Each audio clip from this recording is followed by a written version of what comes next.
create any kind of competition for that. Is that well, because they are giving those countries what they need and receiving, you know, in return the resource. Exactly, in return. And that's the key here. And Chinese, you know, doctrine in Africa centers around two what I call two bipolar.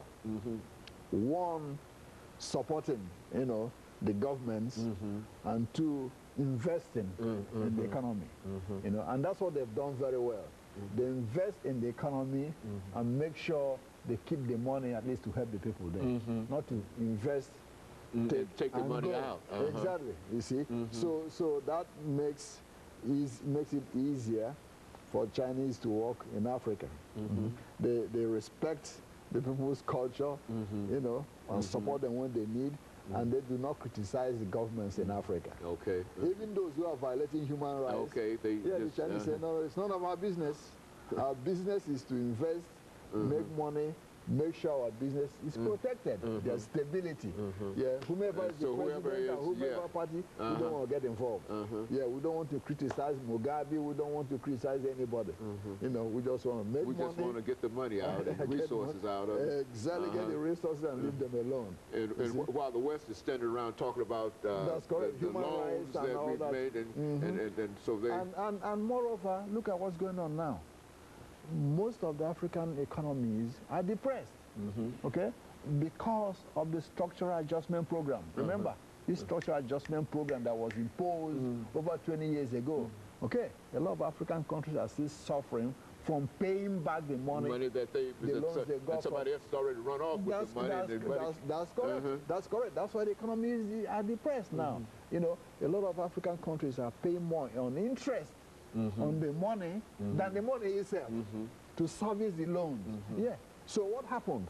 That's precisely the point. So they said, no, we don't want to go back to other style again. You know, we are still paying the United States and France and Britain and the World Bank for money we borrowed in the 60s. Hey, you know, the Chinese are coming in with free loans and free grants and got all the taking all the resources. That's correct. Why can't we deal with them? Let's deal with them. And that's exactly what's happening. That's the style the Chinese, you know, brought in to do business. Yeah, while they want money, at the same time, you know, they want to balance it with the interests of the governments they're dealing with. Well, how could this policy be used, and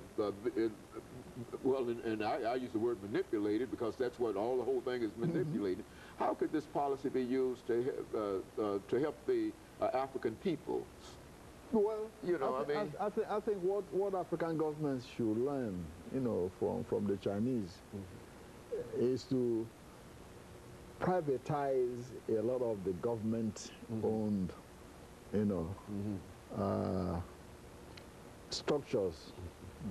Most of the African countries are still operating on what you might call government, private, you know, enterprise. Most of the economy is in government hands, and no country ever grows where government runs everything.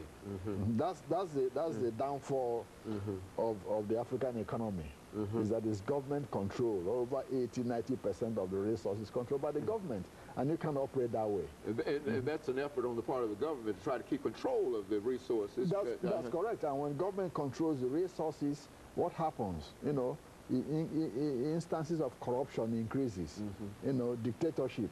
The people, you know, because they don't have control of the resources themselves, they can't do anything about it.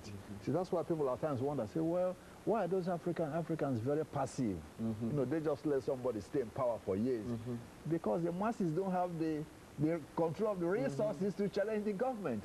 Hey, if the government is paying you, you can't start demonstrating against that government because you lose your job. Okay?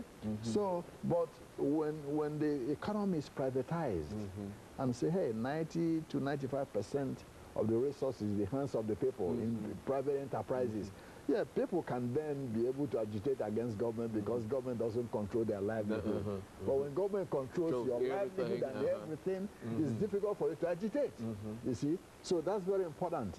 But though China is still what we call an authoritarian state, but it has privatized, you know, its economy to an extent to an extent, you know, that it fuels growth and all this. Before, in the rural areas in China, you had what we call collectivization.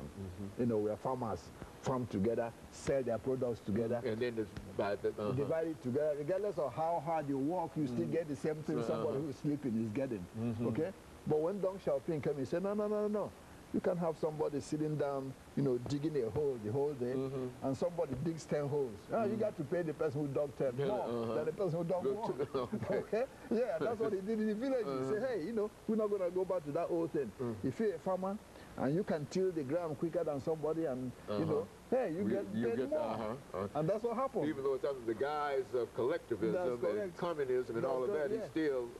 we got to pay somebody who works harder, who can, you know, pay everybody the same. Some kind of incentive and some kind of motive for working. That's what he did. That's exactly what he did. That's what kicked off the economy. So because everybody thinks they're going to get the same thing, nobody wants to work harder than the rest. Well, over the last... what can the United States do? I mean, is the United States just forced to...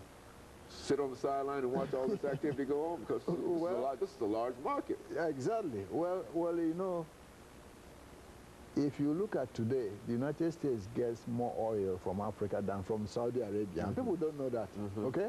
Yeah, than from Saudi Arabia. And that's the problem. The question you asked is very important. Because now, with all the problems we have in the Middle East, the United States say, hey, you know, Africa is our savior. Still, they have not, that's what I was wondering, still they've not looked to Nigeria and some of these other areas where the oil exists. We already get about 25% of oil here from Nigeria, okay? And so we already do a lot of... That's correct. But what is happening is that China is challenging that hegemony. And saying, no, we're not going to allow them to take all that oil. We better go there and get most of it before they come in. There's a difference between getting 25% of it and 20% of it, even 10% of it. And owning it too. Very That's good. Correct. Yeah. Okay. And of course, Dr. Madu, we're going to have to call an end to this for today. Yes. But this is the information that we thought that you would bring to us, and we certainly appreciate that. Yeah. And of course, we know that some of these things will never work themselves out, but at least we